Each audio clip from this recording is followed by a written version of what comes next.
안녕하십니까. 태백산직입니다. 철학 이야기, 위대한 철학자의 생애와 사상. 두 번째, 플라톤의 준비기 이야기입니다. 플라톤이 소크라테스를 만난 것은 그의 일생의 전환점이 되었다. 그는 안락하게 그리고 아마도 부유하게 자라났다. 그는 아름답고 정력적인 청년이었다. 플라톤이라고 불린 것도 그의 어깨가 넓었기 때문이라고 한다. 그는 병사로서도 태어났고 이스토모스의 경기 대회에서도 2번이나 상을 탔다. 이러한 청년기를 보낸 사람이 철학자가 되는 경우는 드물었다. 그러나 플라톤의 예리한 영혼은 소크라테스의 변증법이라는 게임에서 새로운 기쁨을 찾았다.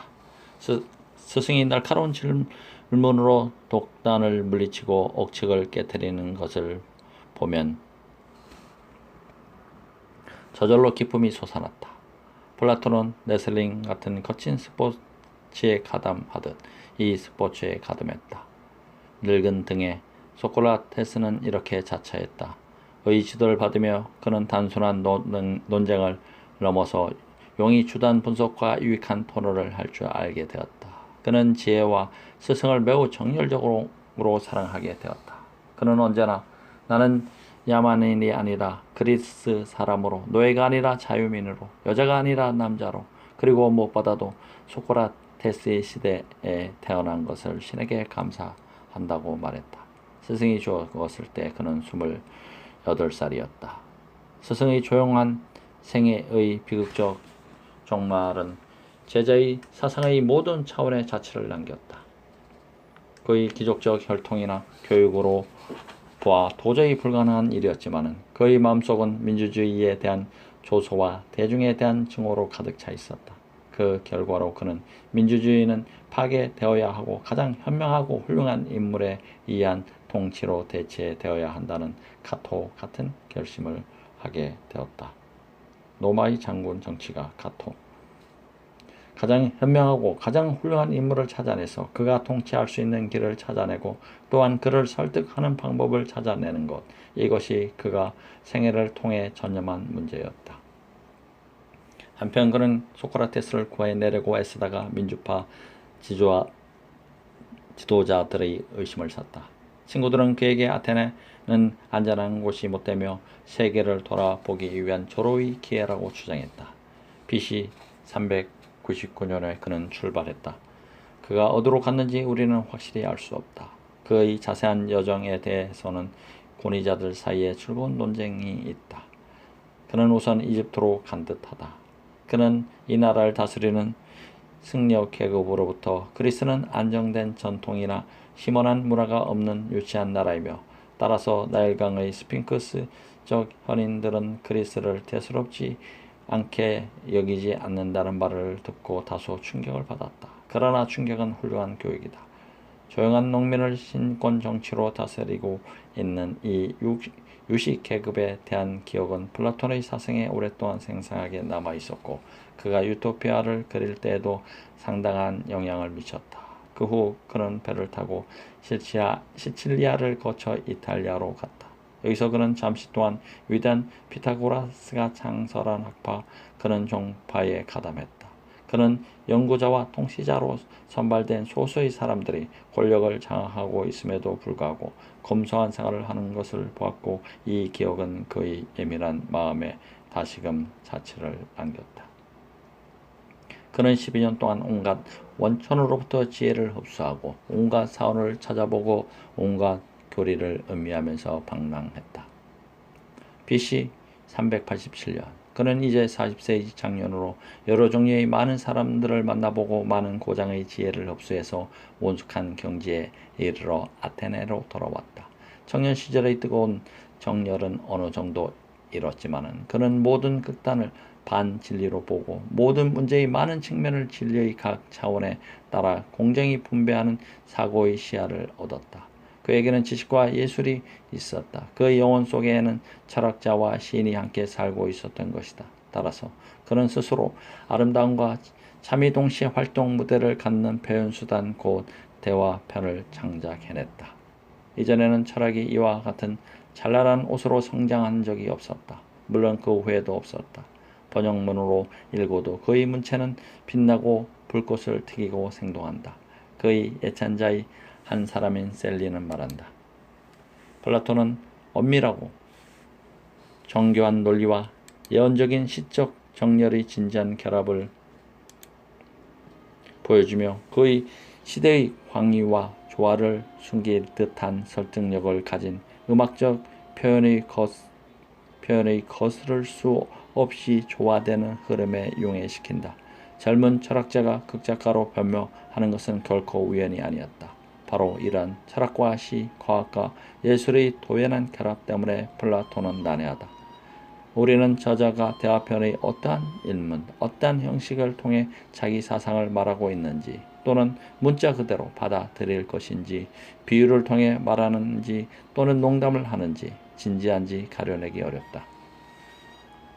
그런 농담과 아이러니와 신화적 표현을 좋아하므로 우리는 때때로 당황하지 않을 수 없다. 그는 오직 비유를 통해서 가르친다고 말해도 과언은 아닐 것이다. 그의 대화편에 나오는 프로타고라스는 나는 노인이므로 젊은 사람들에게 우화로 말할까 또는 신화로 말할까? 프로타고라스라고 묻고 있다. 이 대화편들은 플라톤이 당시 일반 독자들을 위해 쓴 것이라고 전한다. 대화편의 대화방식, 찬반, 양론의 활발한 싸움, 모든 중요 논리의 점진적 전개와 잦은 반복 때문에 가끔 사치 삼아서 철학을 맛보거나 인생은 짧아서 검둥검둥 읽지 않을 수 없는 사람들에게는 분명히 대화편이 이해하기에 적합한 것이었다. 오늘날 우리들 눈에는 애매하지만 그러므로 우리는 대화편에서 허다한 익살과 비유에 마주칠 것을 각오해야 한다. 다시 말하면 플라톤 시대의 사회와 문학을 자세히 알고 있는 학자가 아니면 이해할 수 없는 것. 오늘날의 안목으로는 엉뚱하고 기상천외한 것이 허다하다. 그러나 이것은 철학적인 음식에 익숙하지 못한 사람들에게 소화가 잘 안되는 사상이라는 요리를 먹기 쉽게 만들어주는 양념과 향료로서는 유익했을 것이다. 플라톤은 그가 비난하던 여러가지 성질을 갖고 있었다는 점도 시인하기로 하자. 그는 시인과 그들의 신화를 비난했으나 스스로 시인의 수요를 한 명 더 늘렸고 수백 가지 신화를 첨가했다. 그는 성직자들에 대한 불평을 했지만 그들은 지옥에 대해 설계하고 돌아다니며 보수를 내면은 구제해주겠다고 한다. 공하고 그 자신이 성직자요 신학자이고 전도자, 도덕군자로서 예수를 비난하며 공허한 것은 불 속에 던져버리라고 권유한 사보나롤라 같은 사람이다. 종교개혁자. 그는 셰익스피어처럼 비유는 교활하다. 소피스트. 비난하면서도 첫 번 비유의 둘째 비유를 다시 세 번 비유를 연속시킨다. 그는 소피스트를 미사여구를 난열하는 논쟁가라고 비난하면서 스스로 대학 2학년생처럼 억지 논리를 펴고 있다. 파괴는 그를 다음과 같이 풍자하고 있다. 전체는 부분보다 큰가? 물론. 그리고 전체는 부분보다 작은가? 네. 그러므로 확실히 철학자가 나라를 다스려야 하지 않겠는가? 왜 그렇죠? 자명한 일이다. 다시 한번 되풀이해보자. 플라톤을 잊기 위하여 라는 책에서. 그러나 이것은 우리가 그에 대해 말할 수 있는 최악의 말이다. 이런 말을 하더라도 대화편이 세계의 값진 보배의 하나임에 변함이 없다. 대화편 중에서 가장 훌륭한 공화국은 그 자체가 완전 무결한 논문이며 플라톤의 사상 전체를 한 곳에 집약하고 있다. 이 책에서 우리는 그의 형이상학, 신학, 윤리학, 심리학, 교육학, 정치학, 예술론을 볼 수 있다. 이 책에서 우리는 근대와 현대의 취향에 맞는 문제들, 곧 공산주의와 사회주의, 여성 해방론과 산하 제한과 우생학, 도덕과 귀족 정치에 대한 니체의 문제들, 자연으로 돌아가라고 하고 자연주의적 교육을 말하는 루소의 문제들, 베르그송의 생의 약진, 브로이트의 정신 분석을 발견할 수 있다. 모든 문제가 이 책에 담겨 있는 것이다. 이 책은 인색하지 않은 주인이 베푼 엘리트를 위한 향연이다. 엠버스는 플라톤이 철학이고 철학은 플라톤이다 라고 말한다. 그리고 도서관을 태워버려라. 이 책 안에는 도서관이 갖추어져 있기 때문이다. 라는 오마르의 코란에 대한 찬사는 바로 공화국에도 해당되는 찬사이기도 하다. 이제 공화국을 검토하기로 하자. 4. 윤리적 문제. 토론은 부연 귀족 케팔로스의 집에서 벌어진다. 자중에는 플라톤의 형제인 클라우콘과 아데이만토스, 거칠고 흥분하기 잘하는 소피스트인 트라시마코스도 있다. 이 대화에서 플라톤의 대변적 역할을 하는 소크라테스가 케팔로스에게 묻는다. 당신은 부로부터 얻는 최대의 행복이 무엇이라고 생각하십니까? 부는 사람들을 관대하고 정직하고 올바르게 만들어 주므로 그에게는 축복이라고 케팔로스는 대답한다.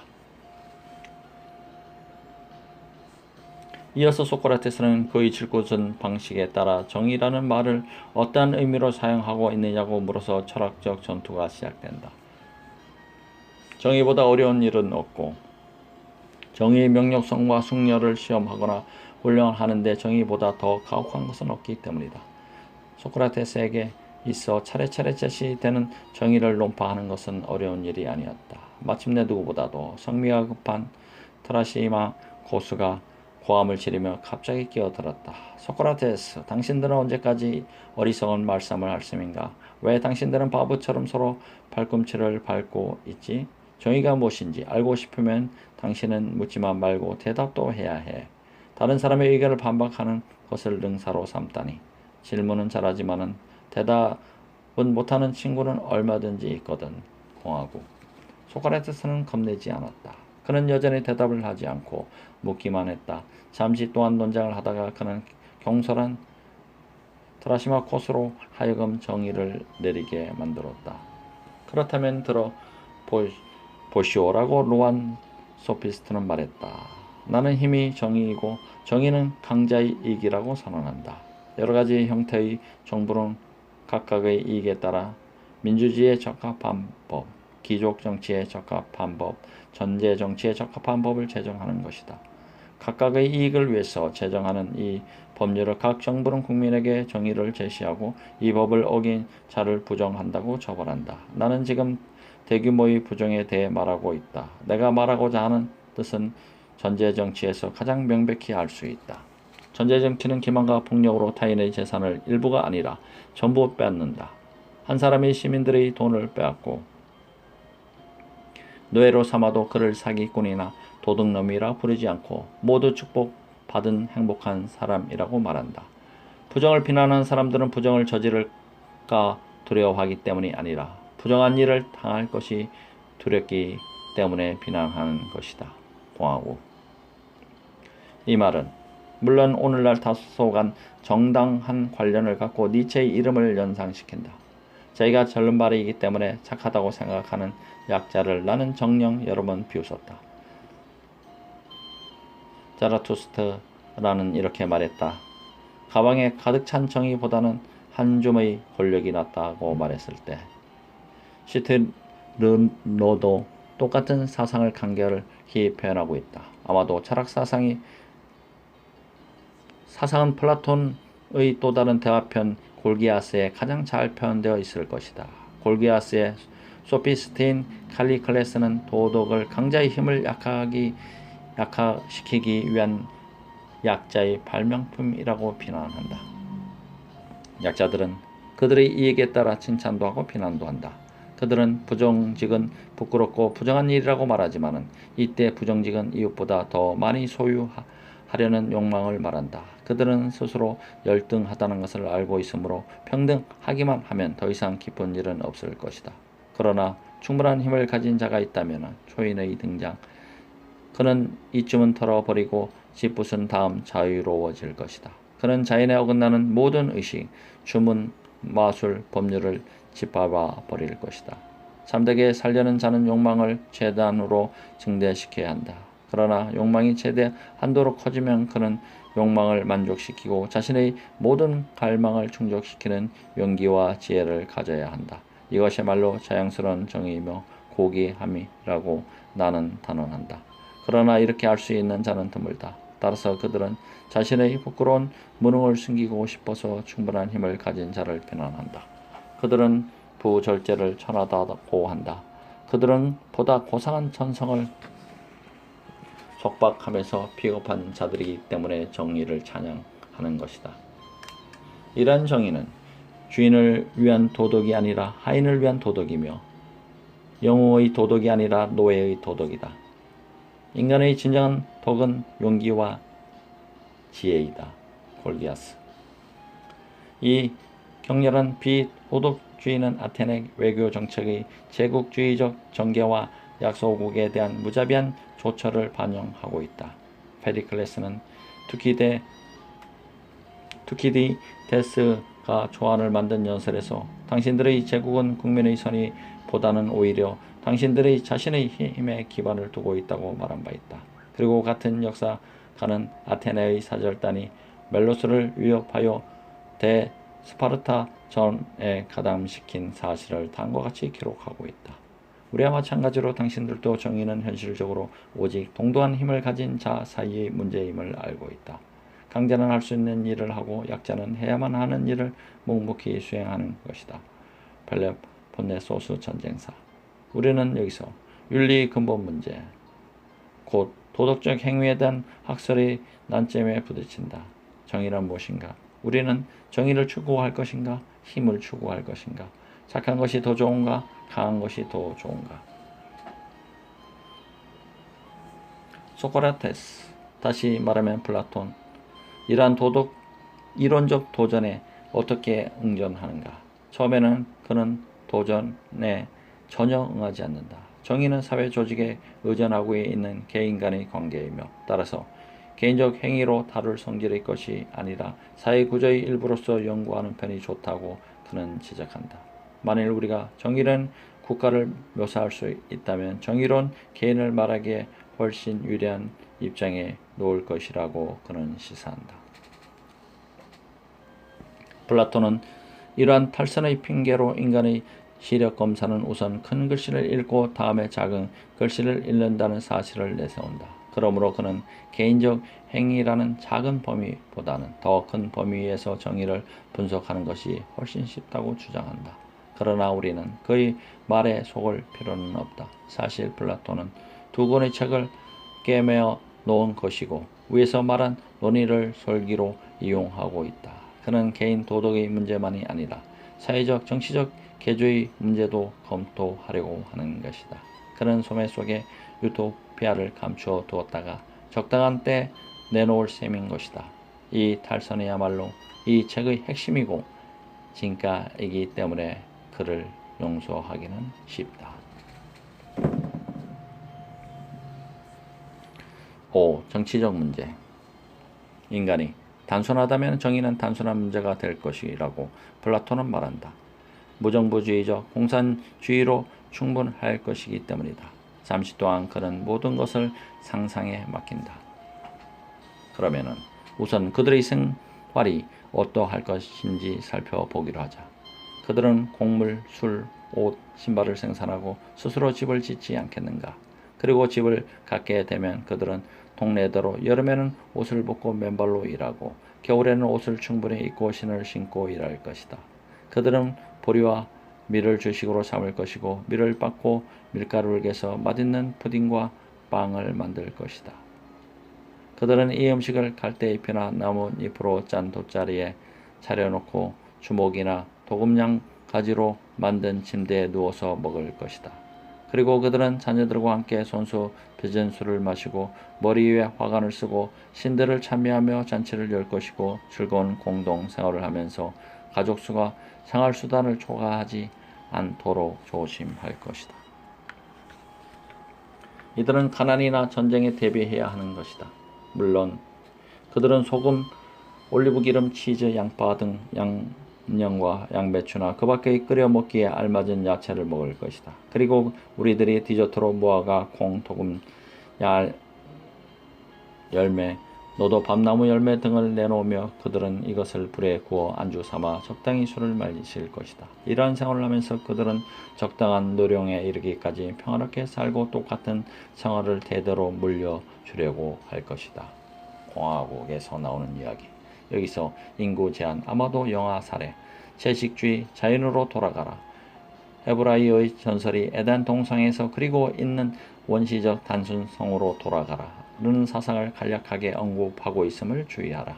전체적으로 보면 우리는 동물에게 돌아가 동물과 함께 살아야 한다. 동물은 편온하고 자조적이다. 라고 그 형용사가 암시하듯이 생각한 견유 디오게네스의 인상을 풍기고 있다.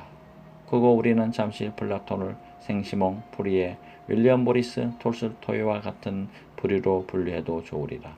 그러나 플라톤은 따뜻한 신념을 가졌던 이 사람들보다는 약간 더 회의적이다.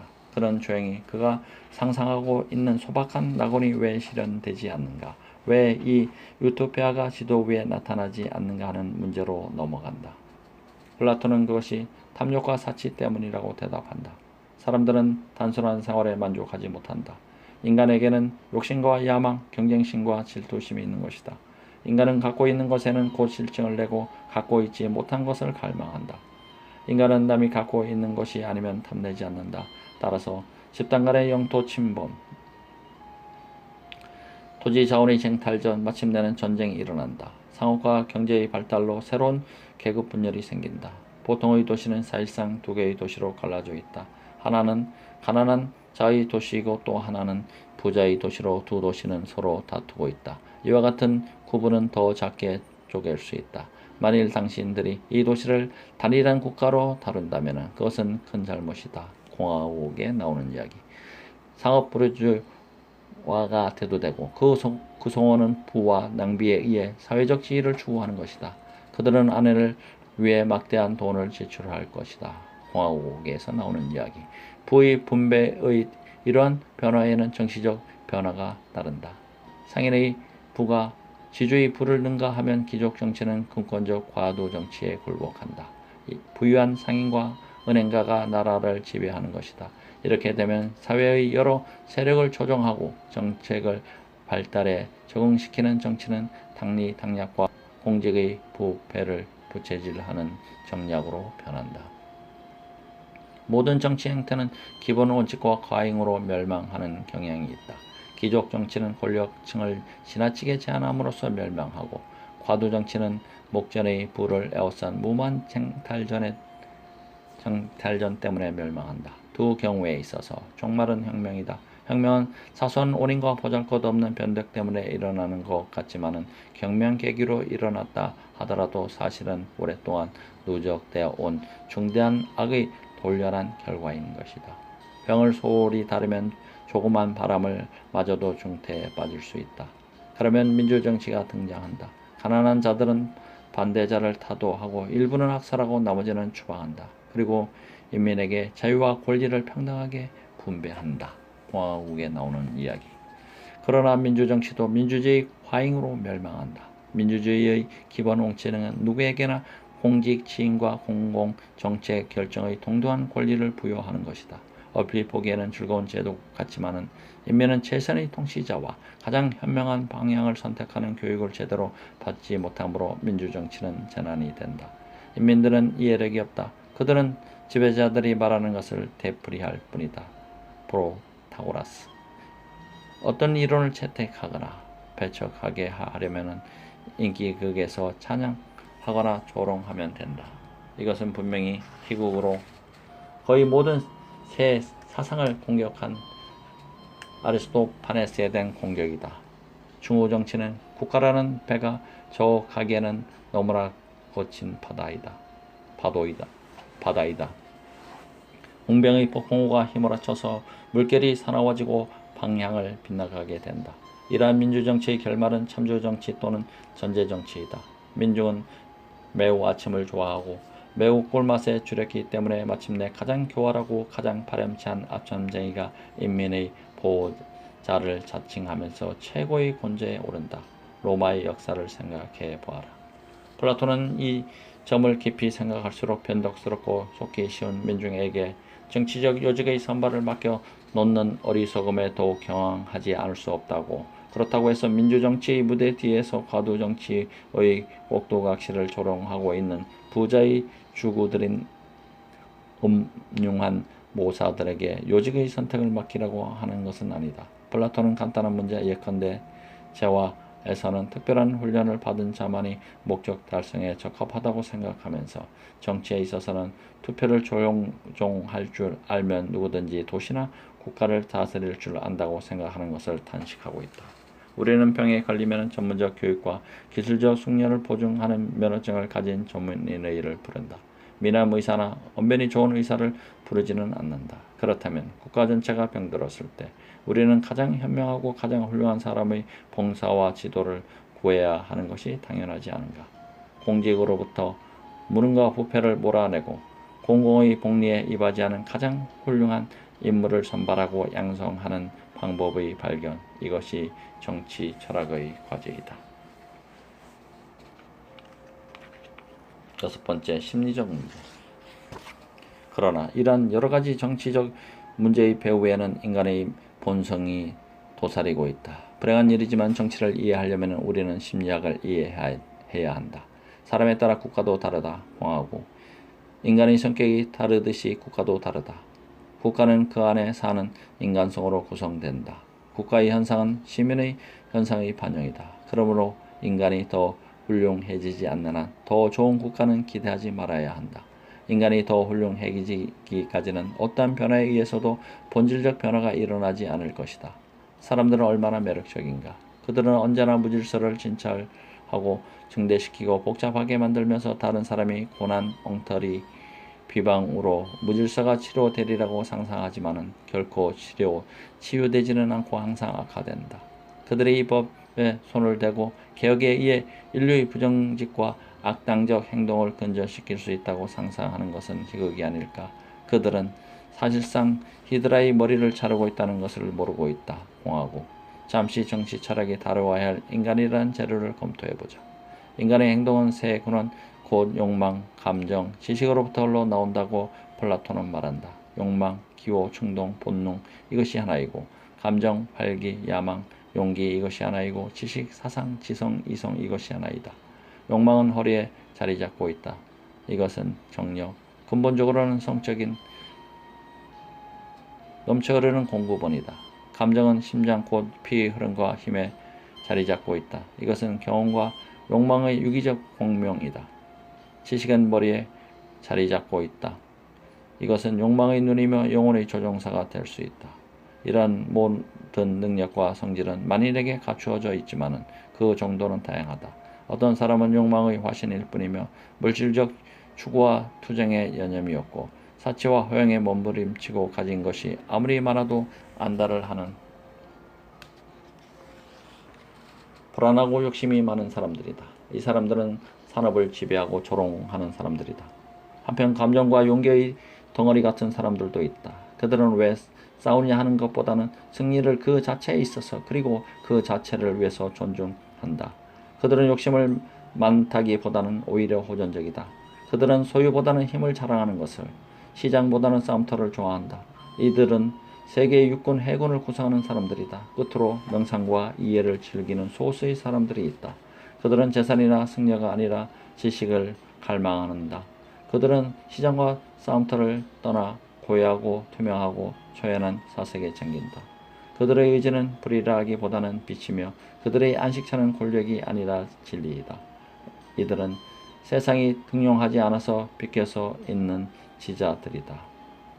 한편 개인의 행위가 실효를 거두려면 욕망이 비록 감정에 의해 따뜻해졌더라도 지식의 인도를 받아야 하는 것처럼 완전한 국가에서는 산업의 힘은 생산을 맡지만은 통치하지는 않을 것이고 군사력은 방어를 맡지만은 통치하지 않을 것이며 지식과 과학과 철학의 힘이 보호, 육성되어야 힘이 통치할 것이다. 지식에 의해 인도되지 않으면 인민은 난잡한 욕망처럼 무질서한 군중이 된다. 욕망이 지식의 계몽을 받아야 하는 것처럼 인민은 철학자의 지도를 받아야 된다. 부에만 마음이 쏠려있는 상인이 통치자가 될 때 파면이 온다. 공화국에서 나오는 이야기. 혹은 장군이 군대를 이용하여 군사 독재를 확립할 때 파멸이 온다. 생산자는 경제 분야에서, 전사는 싸움터에서 가장 진가를 나타낼 수 있다. 그들은 공직에는 가장 적합하지 못하다. 그들의 미숙한 손으로 꾸며진 정략은 정치를 침몰시킨다. 정치는 과학이며 기술인 것이다. 정치가가 되려면 정치를 위해서 살고 장기간에 걸쳐 준비를 갖추어야 하는 것이다. 오직 철인 왕만이 국민을 지도할 자격을 갖고 있다. 철학자가 왕이 되거나 현재의 왕족들이 철학적 정신과 힘을 갖추게 되어서 지혜와 정치적 지도력이 동일인에게 합치될 때까지는 국가도 인류도 결코 재난을 면치 못할 것이다. 공화국. 이것은 플라톤 사상의 아치의 초석이다. 7번째, 심리적 해결. 그러면 어떻게 할 것인 건가?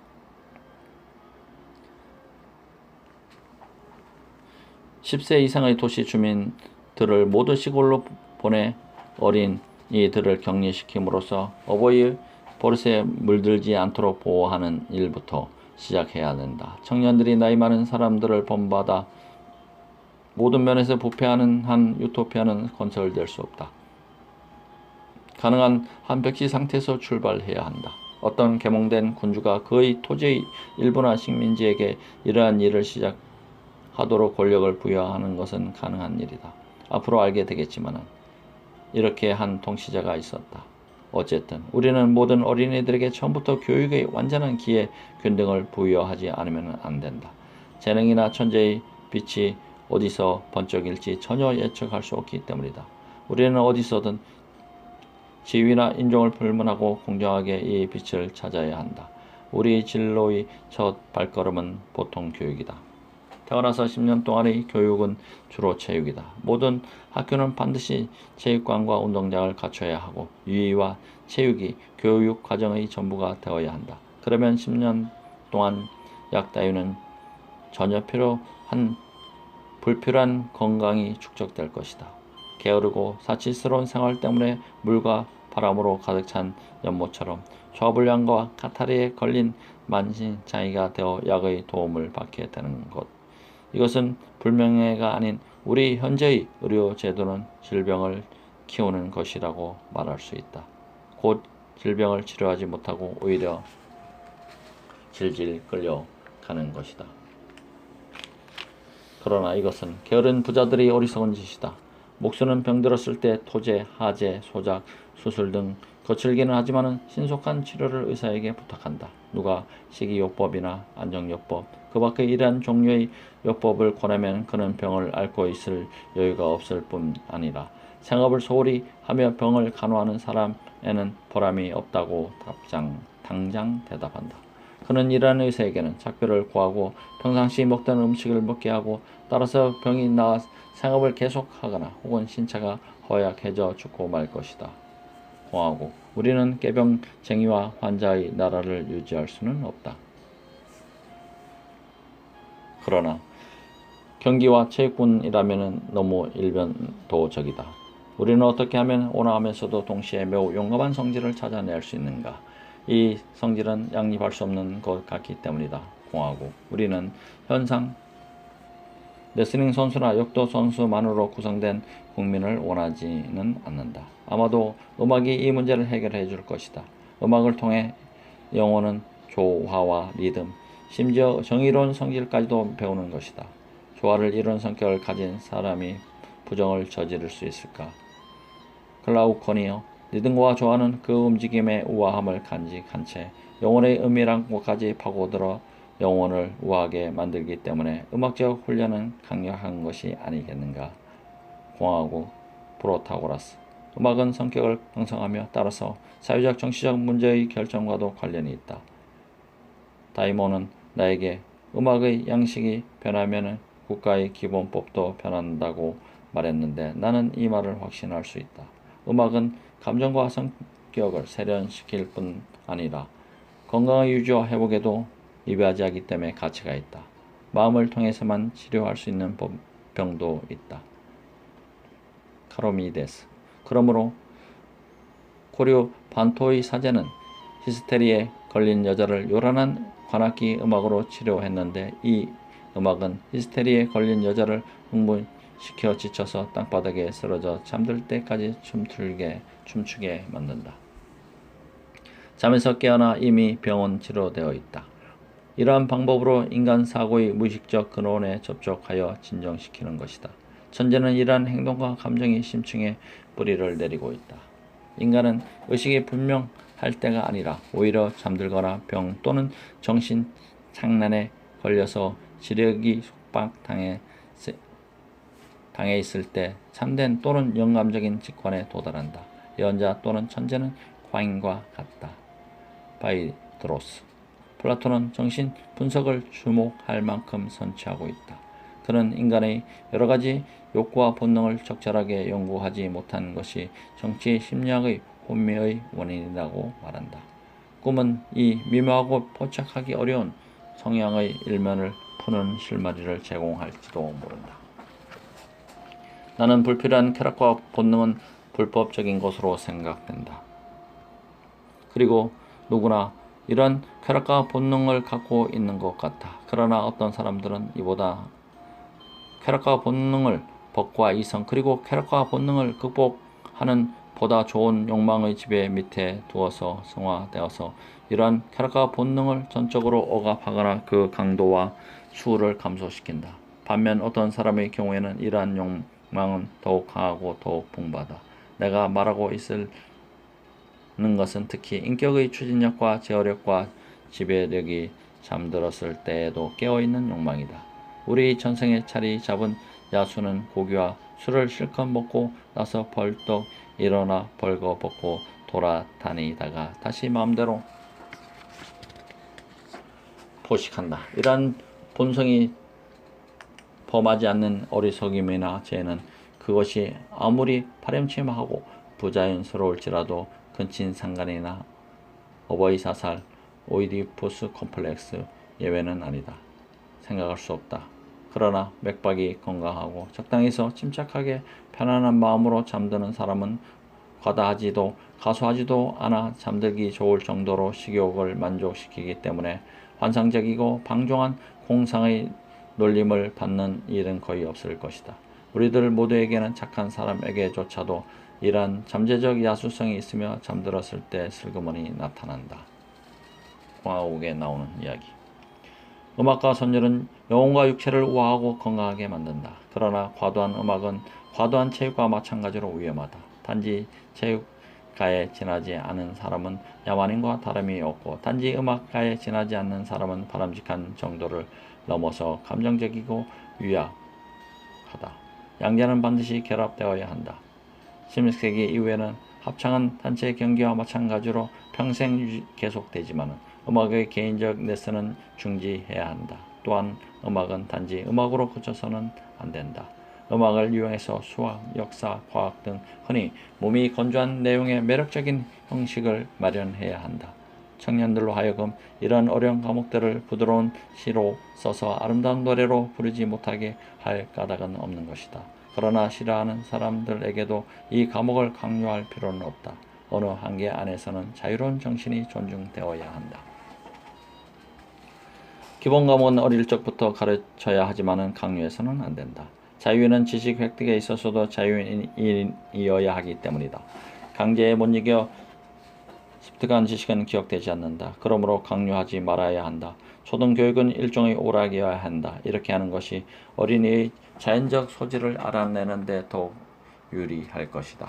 공하고 이와 같이 자유롭게 성장한 정신과 각종 스포츠와 야외 생활로 단련된 신체는 우리들의 이상 국가는 모든 가능성과 모든 발전을 실현시키기에 충분한 광범위하고 확고한 심리적, 생리적 기초를 갖게 될 것이다. 그러나 도덕적 기초도 마련되어야 한다. 공동체의 구성원들은 단결해야 하며 그들은 서로 의지하고 있었다는 것, 따라서 서로 호의와 의무를 가져야 한다는 것을 배워야 한다. 그런데 인간은 원래 탐욕스럽고 시기심이 많고 호전적이고 호색적인 존재인데 어떻게 그들을 설득하여 점잖게 행동하게 할 수 있는가? 경찰관의 만능의 곤봉에 의해서 이것은 잔인한 방법으로 비용이 들고 자극적이다. 더 좋은 방법은 사회적 도덕적 요구에 초자연적 권위의 승인을 부여하는 것이다. 우리는 종교를 갖지 않으면 안 된다. 플라톤은 신을 믿지 않는 국민은 건강해질 수 없다고 믿는다.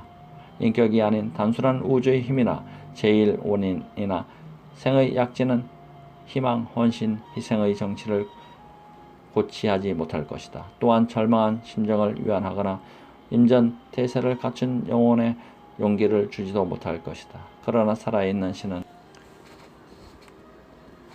이런 모든 일을 할 수 있고 이기적인 개인주의자를 선동하거나 위협해서 어느 정도 탐욕을 억제하고 정욕을 억압할 수 있다. 특히 신앙과 개인의 영생의 희망이 결부되어 있을 때 그러하다. 내세의 삶의 희망을 두면 자기 자신의 죽음을 직시하고 사랑하는 사람의 죽음을 감내할 용기가 생긴다. 신앙을 갖고서 하면 우리는 이중의 무장을 한 것과 같다.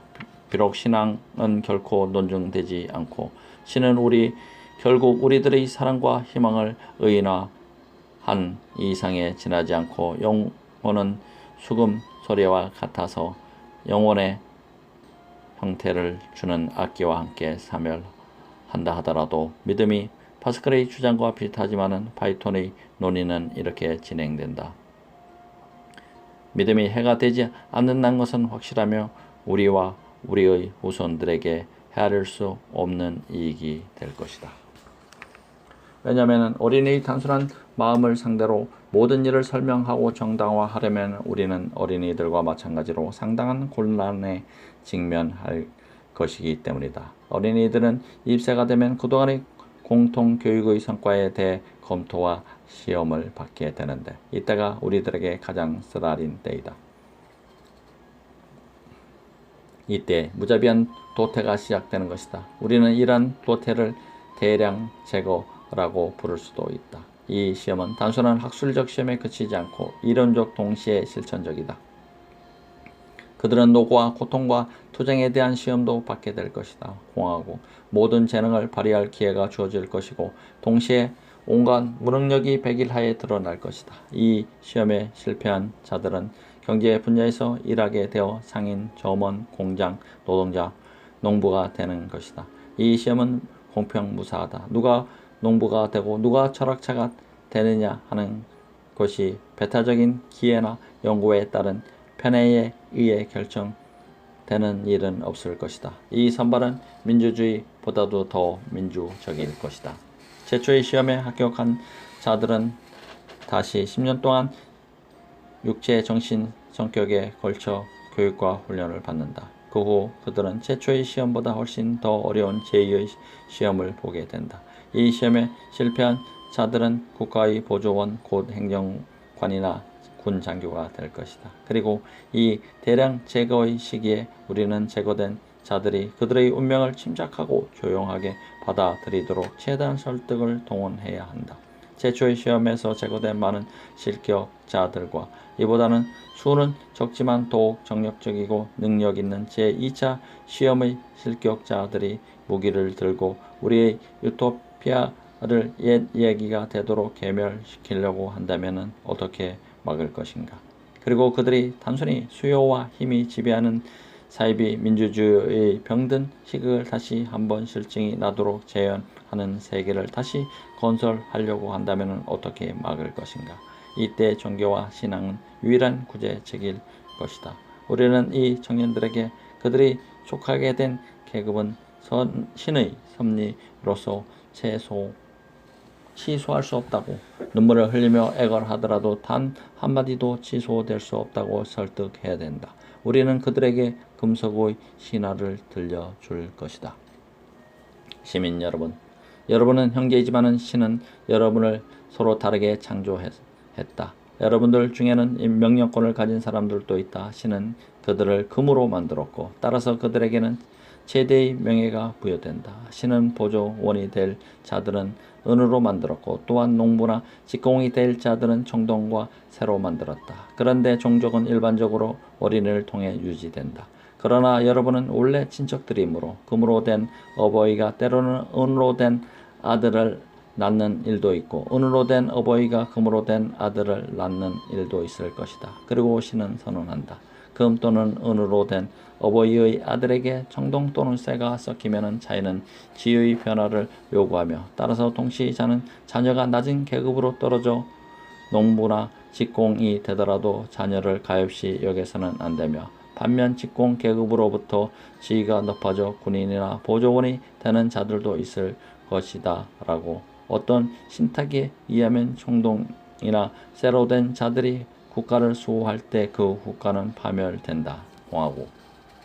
이 국왕의 우화로 아마도 우리는 유토피아 계획을 추진해 나가기 위한 일반적 동의를 확보할 수 있을 것이다. 그러면 연속적인 선발의 물결을 이겨낸 행운의 잔류자들은 어찌 되는가? 그들은 철학을 배운다. 그들은 이제 30세가 된 것이다. 그들이 너무 일찍 고귀한 기쁨을 맛보는 것은 현명하지 못하다. 청년들이 처음으로 철학의 맛을 알게 되면 가까이 오는 사람들은 가리지 않고 물어뜯는 하루 강아지처럼 장난삼아 논쟁을 하고 항상 반박하거나 부정하게 되기 때문이다. 공화국. 철학이라는 고귀한 기쁨에는 주로 두 가지 의미가 있다. 명석한 사고, 곧 형이상학과 현명한 통치, 곧 정치학이다. 따라서 젊은 엘리트들은 우선 명석한 사고를 배워야 한다. 이러한 목적으로 그들은 이데아론을 배울 것이다. 그러나 플라톤의 상상력과 시에 의해 수식되고 애매해진 이데아론은 현대의 연구자들을 당황하게 하는 미로인 만큼 거듭된 도태 과정을 거쳐온 생존자들에게는 분명히 또 하나의 가혹한 시련이었을 것이다. 한 사물의 이데아는 그 사물이 속해 있는 류의 일반 개념, 철수, 명수, 진수라는 사람들의 이데아는 인간이다. 또는 이데아는 법칙 또는 법칙들로서 이에 따라서 사물이 작용한다고 할 수도 있다. 철수의 이데아는 그의 모든 행동을 자연 법칙에 환원시킨 것이다. 또는 이데아는 완전한 목적 내지 이상으로서 사물과 이 사물이 속해 있는 유는 이 목적을 향해 발전한다고 할 수 있다. 철수의 이데아는 유토피아에 있는 철수이다. 아마도 이데아는 위에서 말한 모든 것, 관념, 법칙 및 이상일 것이다. 우리의 이 감각에 나타나는 표면적 현상과 특수성의 배후 외에는 감각에 의해서는 지각되지 않으나 이성과 사고에 의해 인식되는 일반화, 규칙성, 발전의 방향이 있다. 이러한 관념과 법칙 이상은 감각적으로 지각된 특수한 사물, 이러한 사물을 통해 우리는 관념, 법칙 이상을 파악하고 연역하지만은 보다 더 영속적이고 따라서 더 실제적이다. 인간은 철수, 명수, 진수보다는 더 영속적이다. 내가 연필로 그려놓은 원은 지우개로 지워버릴 수 있지만은 원의 개념은 영속한다. 이 나무는 서 있고 저 나무는 쓰러져 있다. 그러나 어떤 물체가 언제 어떻게 쓰러져 질 것인가를 결정하는 법칙은 시작도 끝도 없이 과거와 현재와 미래에 존재한다. 오노한 스피노자가 말한 것처럼 감각에 의해 지각되는 사물의 세계와 사고 외에 추구되는 법칙의 세계가 있다. 역평방의 법칙은 눈에 보이지 않지만 이 법칙은 어디에나 존재하고 있다. 이 법칙은 사물이 생기기 전부터 존재했고 사물의 세계가 옛 얘기가 된 다음에도 존재할 것이다. 여기에 다리가 있다고 하자 감각은 1억 톤에 달하는 콘크리트와 쇠를 지각한다. 그러나 수학자는 심한으로 이 거대한 재료들이 모두 역학, 수학, 공학의 법칙, 곧 훌륭하게 건조된 모든 다리가 따르고 있는 법칙에 대담하고 교묘하게 적응하는 것을 본다. 만일 이 수학자가 동시에 시인이기도 하다면 그는 법칙이 다리를 지탱하고 있다는 것을 알 수 있다. 만일 법칙을 어기면 이 다리는 다리 밑의 분류 속으로 무너져 버릴 것이다. 법칙은 손바닥으로 다리를 지켜들고 있는 신이다.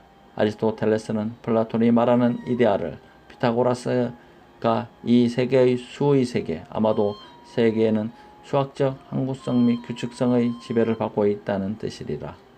가르쳤을 때 수의 의미와 동일한 것으로 보았거니와 이때 아리스토텔레스도 위에서 말한 점을 암시하고 있다. 플루타르크는 플라톤에 의하면 신은 항상 기하학적으로 처리한다고 말한 바 있다. 또한 스피노자도 신과 구조 및 생기 보편적 법칙들은 동일한 실제라고 같은 사상을 말한 바 있다. 따라서 플라톤에게는 버틀란드 러셀의 경우와 마찬가지로 수학은 철학의 불가결한 소극이고 최고의 형식이다. 플라톤은 아카데메이어의 문에 단테를 상기시키는 다음과 같은 말을 게시해 놓았다. 기하학을 모르는 자들은 들어오지 말라. 이러한 이데아, 곧 일반화 규칙성 이상이 없으면 세계는 갓난아기 처음 눈을 떴을 때 본 세계와 다름이 없을 것이다. 곧 무질서하고 무의미한 개별적 감각의 덩어리에 지나지 않을 것이다. 오직 사물을 분류하고 일반화하는 경우에만 사물의 존재 법칙과 사물의 활동 목표가 발견되는 경우에만 사물의 의미가 부여될 수 있기 때문이다. 도서 목록 하면은 많은 책 이름이 그 류와 관련된 목적에 따라 정연하게 배열되어 있다. 이 목록함에 비교한다면 이데아가 없는 세계는 목록함에서 우연히 쏟아져 나온 카드와 같다. 또한 어떤 동굴이 있고 밖에는 햇빛이 밝아서 밖의 실제의 환상적이고 괴상한 그림자가 동굴벽에 비친다면 이데아가 없는 세계는 이 그림자와 같은 것이다. 그러므로 고등교육의 핵심은 이데아의 탐구, 곧 일반화, 연속의 법칙 등 발전적 이상의 탐구이다.